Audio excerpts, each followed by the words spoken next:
Olá você, que o Eterno te abençoe. Aos ouvintes da palavra do nosso Yahuwah. Eu coloquei o título baseado nas palavras do apóstolo Paulo, Shaul Rachalia. Segunda epístola dele a Timóteo, no capítulo 3, ele faz advertência contra os perigos dos últimos tempos. Eu posso então dizer, dos últimos dias. E disse o apóstolo Paulo ao jovem Timóteo: sabe, porém, o seguinte: nos últimos dias sobrevirão momentos difíceis. E aí Paulo começa a narrar: os homens serão egoístas, gananciosos, jactanciosos, soberbos, blasfemos, rebelde com os pais, ingratos, iníquos, sem afeto, implacáveis, mentirosos, incontinentes, cruéis, inimigos do bem, traidores, atrevidos, enfatuados, mais inimigos, mais amigos dos prazeres do que Deus. Guardarão as aparências da piedade, negando-lhes, entretanto, o poder. Afasta-te também destes. Bom, o apóstolo Paulo aqui começa a narrar como seria os homens. E a palavra homem, quando nós lemos numa versão hebraica, homem ali não é no sentido de homem do sexo masculino, mas homem no sentido de humano. Ali está falando da humanidade. Como seria a humanidade nos últimos dias? Me lembro das palavras do nosso Adão Yeshua, quando disse que, por se aumentar a iniquidade, o amor de muitos ia se esfriar. São dias trabalhosos, são momentos decisivos. Seria como nos dias de Noé. Como eram os dias de Noé? Os dias de Noé é exatamente o que Paulo está narrando, aonde o ser humano estaria desta forma. E nós estamos chegando no tempo dos dias de Noé, porque nós sabemos que o Mashiach vai retornar. As pessoas imaginam o mundo daqui 50 anos. Será que nós temos aqui na Terra mais 50 anos do jeito que a gente está vendo na sociedade hoje? Então, 2 Timóteo capítulo 3, Paulo está falando dos tempos do fim. Como seria a humanidade? Então nós vemos aqui claramente homens egoístas, gananciosos, jactanciosos, soberbos, blasfemos, rebeldes aos pais. Olha, a nossa geração é uma geração realmente complicada nessa questão aqui. Não é à toa que o Eterno colocou nos 10 ditos, conhecido como 10 mandamentos, honrar teu pai e tua mãe. Que nós estamos numa época na qual os filhos estão rebeldes, na qual muitos filhos xingam os pais, batem nos pais, agridem os pais. Eu ouço histórias que eu fico estarrecido, de filhos rebeldes, de não honrar, de não respeitar e de querer ser o homem da casa, sendo que é filho e deveria ser submisso. Paulo, ele viu que esses dias de hoje, os dias que nós estamos vivendo, são dias trabalhosos. Olha que Paulo está falando: atrevidos, traidores, ingratos. Veja que Paulo fala rebeldes aos pais, depois ele traz a palavra ingrato. Porque é isso que acontece quando um filho se levanta contra um pai. Quando um filho levanta a voz contra aquele que criou desde do ventre da mãe, o pai e a mãe deram educação, deram alimentação, deram proteção, cuidaram, trabalharam muitas das vezes noite e dia para sustentar o filho, para o filho ficar com uma idadezinha e levantar a voz contra o pai. Eu vejo essa geração desta forma. Às vezes eu fico me perguntando o que está acontecendo. Isso é uma forma de ingratidão aos pais. Filhos que esquecem que os pais cuidaram deles desde pequeno e quando os pais ficam idosos colocam no asilo. É a nossa geração, irmãos, que nós estamos vivendo. É uma geração que Yeshua falou que seria que o amor ia esfriar por causa da transgressão da lei. Isso está em Mateus 24. Por se aumentar a iniquidade, iniquidade no grego é anomia. A negação, nomos lei. Negação da lei, não lei. Porque a partícula A no grego é não. Nomos lei, anomia, iniquidade. Então nós estamos vivendo momentos decisivos. Momentos do fim. E não adianta olhar para frente e acreditar nos vendedores de sonhos que existem por aí. Pessoas dizendo, vai ter paz, o mundo vai ser o Éden na terra. Porque o que a Bíblia diz não é isso. O que a palavra diz que o mundo vai de mal a pior. E só tem um que vai consertar essa terra. É Yeshua, que vai vir sobre os montes das oliveiras e vai reinar com cetro de ferro e vai ensinar as nações o que é uma sociedade justa, mas vai ensinar na força. Isso é Bíblia, isso é palavra do Eterno. Nós não vamos encontrar o Salvador da pátria como muitos andam pensando. Fulano vai salvar o Brasil. Quem salva o Brasil é o Eterno. Só Ele muda o homem. Você pode escolher o melhor candidato. Eu não consigo ver isso ao ler as escrituras e vejo as profecias bíblicas dizendo que o tempo do fim será tempos trabalhosos, serão tempos difíceis, serão tempos que a alma do justo vai suspirar por justiça. A Torá vai dizer, os profetas vão dizer que nós vamos chegar a um momento que os justos vão suplicar por justiça. Sabe, irmãos, o que eu tenho para dizer é tempos de nós refletirmos na palavra, olharmos. E a palavra aqui, o apóstolo Paulo, versículos antes, vai falar: a luta contra o perigo atual dos falsos doutores. Sabe, Jeremias profetizando o arrependimento, chamando o povo a largar a iniquidade e o pecado, porque Deus não queria trazer o cativeiro babilônico. Deus não tem prazer na morte de ninguém, irmãos. Por isso o Eterno mandou profetas desde madrugada avisar o povo. Jeremias foi um que se levantou. Só que Jeremias pregando arrependimento para que o povo se arrependesse e Deus não precisasse trazer o juízo, que é a mão e a ira dele. Por ele ser um Deus justo, ele tem que trazer justiça.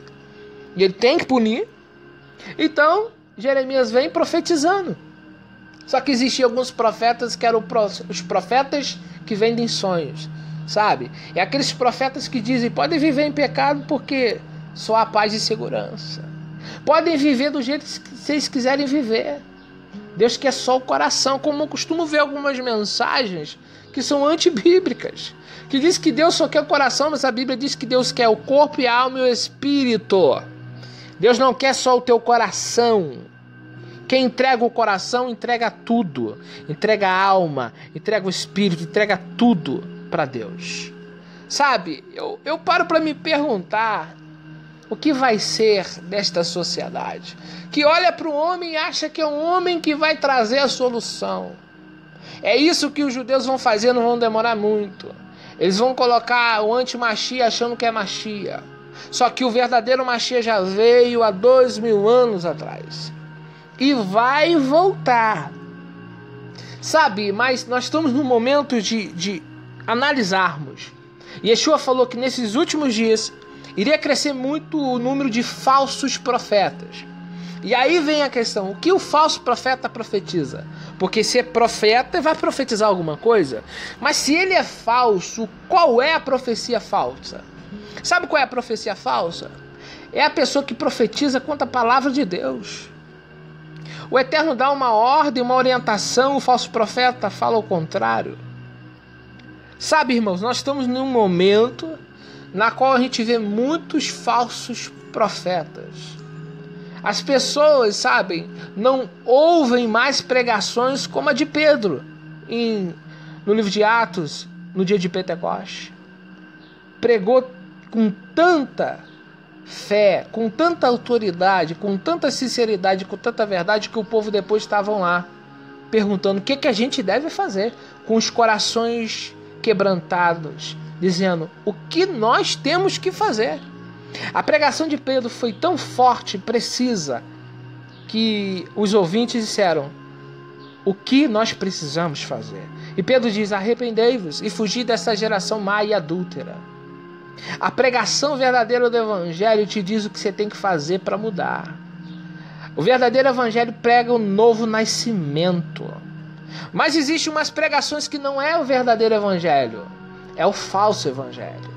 E é desses falsos profetas que o Mashiach alertou: não dei ouvidos a eles, vendedores de sonhos, fantasiosos, profetizando do seu próprio espírito, coisas que não existem, coisas que eu não mandei dizer, disse o Eterno na sua palavra. O Eterno está chamando a nação brasileira para se arrepender dos seus pecados, das suas iniquidades, das suas transgressões. Mas existem alguns vendedores de sonhos por aí profetizando prosperidade onde não há prosperidade, porque onde não há obediência não há prosperidade. Deuteronômio 28 diz: se obedece, sereis abençoado, se não obedece, sereis amaldiçoado. A verdadeira prosperidade que vem do Eterno é aquela que tem com obediência. Se as pessoas querem atalho, não receberão bênçãos do Eterno, porque o Eterno não dá bênção sem obediência. Deuteronômio 28 diz: se obedecereis, sereis abençoados, se não obedecer, sereis amaldiçoados. Se obedecer, tereis paz, se não obedeceis, tereis desgraça. Se vocês obedecerem, os seus inimigos terão paz com vocês. Mas se não obedecer, vocês fugirão dos inimigos. Está lá em Deuteronômio: a bênção e a maldição está diante de vós. Só que hoje nós estamos num momento de olhar nesses tempos difíceis. No tempo que Yeshua falou que a transgressão da lei seria coisa comum, nós vemos alguns pregadores pregando prosperidade que a Bíblia não dá. Deus não oferece prosperidade na rebeldia nem na iniquidade. O que o Eterno te dá quando você está em transgressão é a oportunidade de se arrepender. E não existe nenhuma prosperidade quando estamos em pecado. Não existe prosperidade nenhuma quando estamos transgredindo a lei de Deus. Quando nós estamos transgredindo a palavra de Deus, Deus nos convida a se arrepender, a abandonar a velha vida, e nos dá condições para isso. O interessante de tudo é que Deus é tão bondoso que Ele nos oferece arrependimento e Ele mesmo nos traz de volta. Mas veja só, os falsos profetas pregam bênçãos e prosperidade com o povo totalmente afundado na iniquidade. O falso profeta, ele só fala o que você quer ouvir. O falso profeta não te afronta. O falso profeta não toca na ferida. O verdadeiro profeta fala a realidade dos fatos.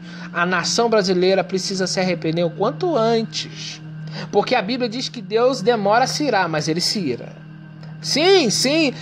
Eu vejo muitas pregações. Deus é amor, sim. Ele é amor desde o princípio, desde a eternidade, porque Ele é eterno, Ele não tem princípio nem fim. Então Ele sempre foi amor, mas Ele também sempre foi justiça. Foi por isso que Ele baniu os anjos que pecaram. Estão presos em cadeia, segundo o livro de Judas e o livro de Pedro. Estão presos em cadeias porque pecaram, e Deus não poupou os anjos que pecaram, disse o apóstolo Pedro. Se Deus não poupou os anjos que pecaram, o que será de nós se desprezarmos a pregação do Evangelho? Porque vamos ser claros e sinceros, a pregação do Evangelho não foi oferecida aos anjos caídos. Diz o livro de Enoque, para alguns é apócrifo, para mim é um livro inspirado. Diz que os sentinelas, quando caíram, pediram a Enoque para interceder, mas Deus não ouviu a intercessão de Enoque pelos anjos que caíram. Sabe, o ser humano teve a oportunidade, mesmo depois de caído, a receber a pregação do Evangelho. Agora imagine se nós desprezarmos este convite de salvação.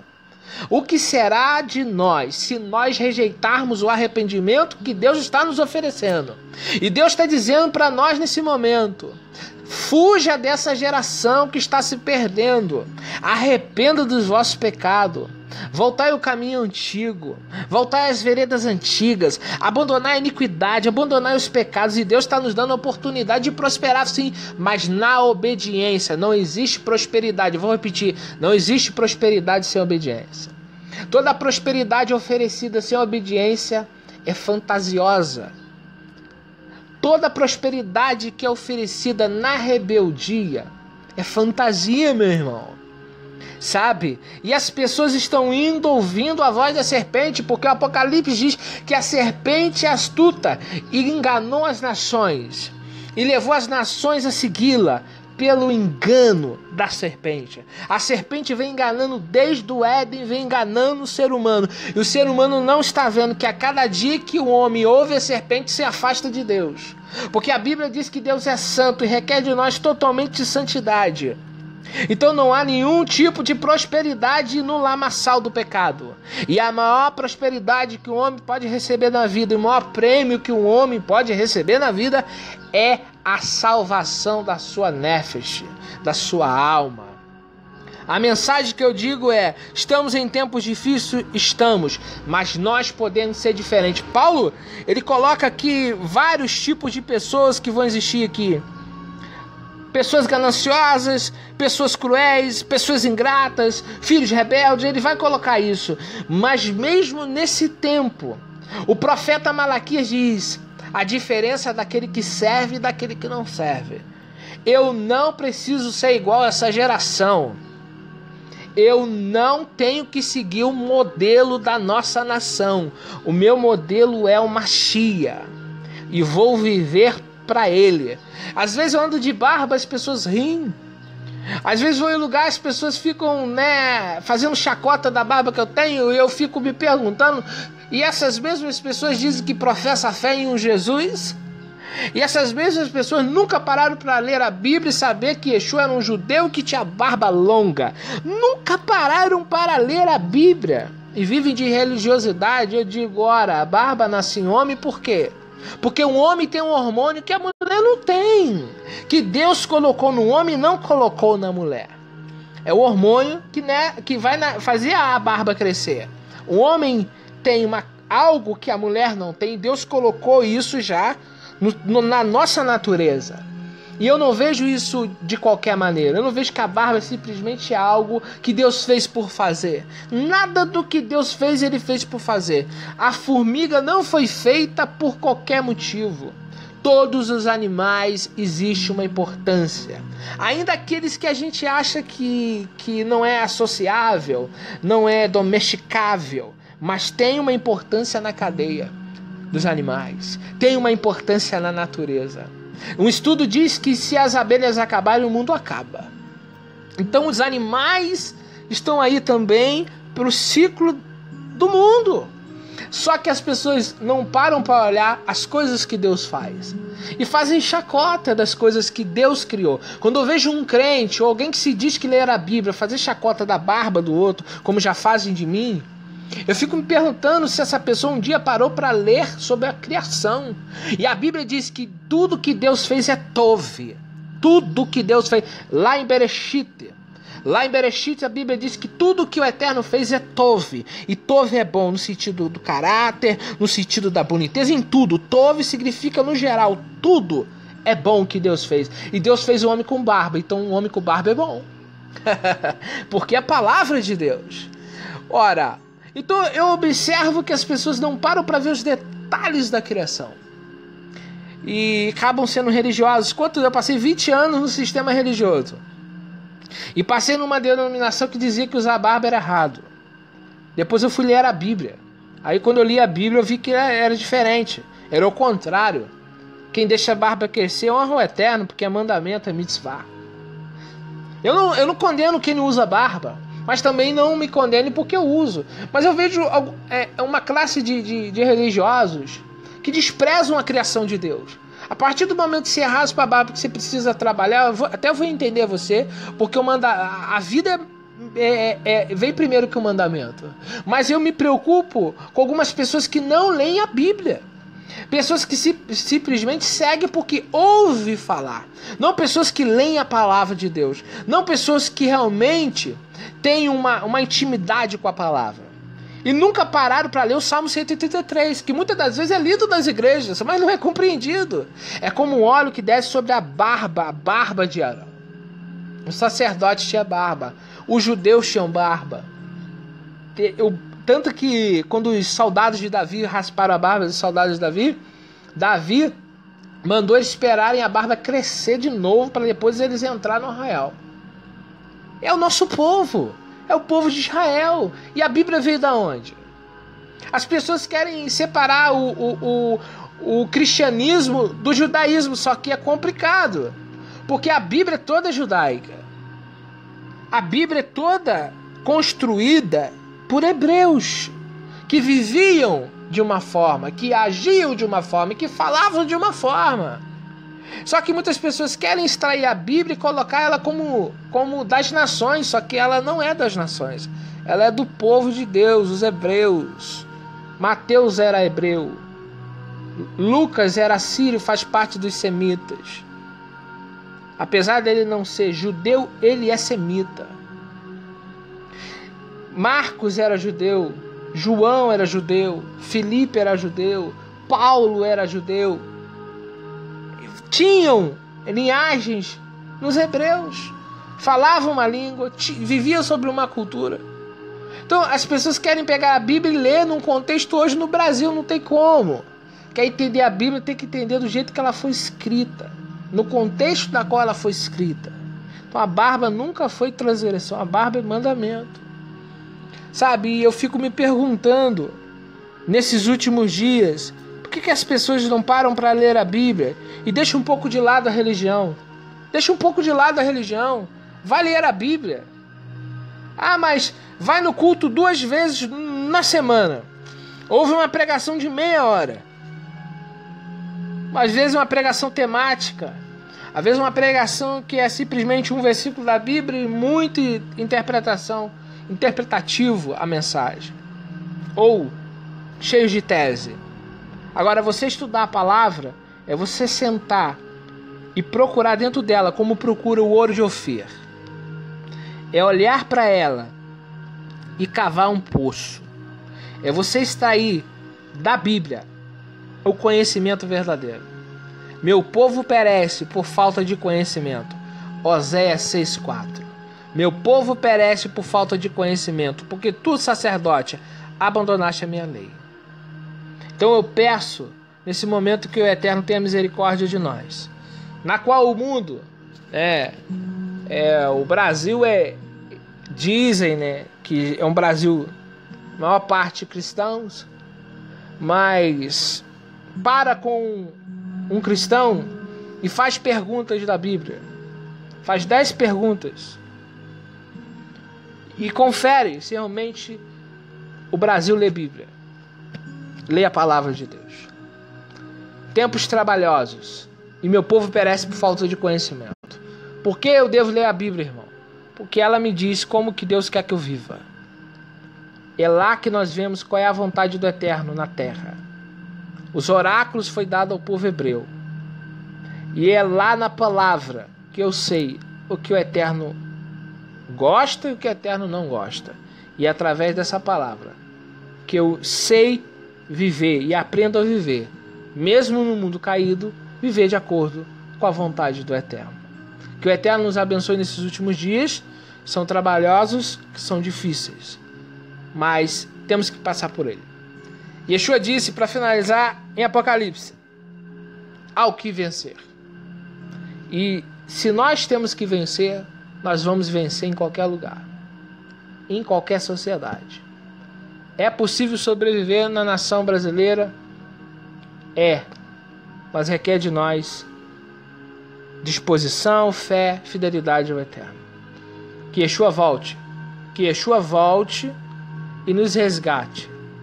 Que Yeshua venha logo e inaugure o milênio, porque do jeito que tá complicado.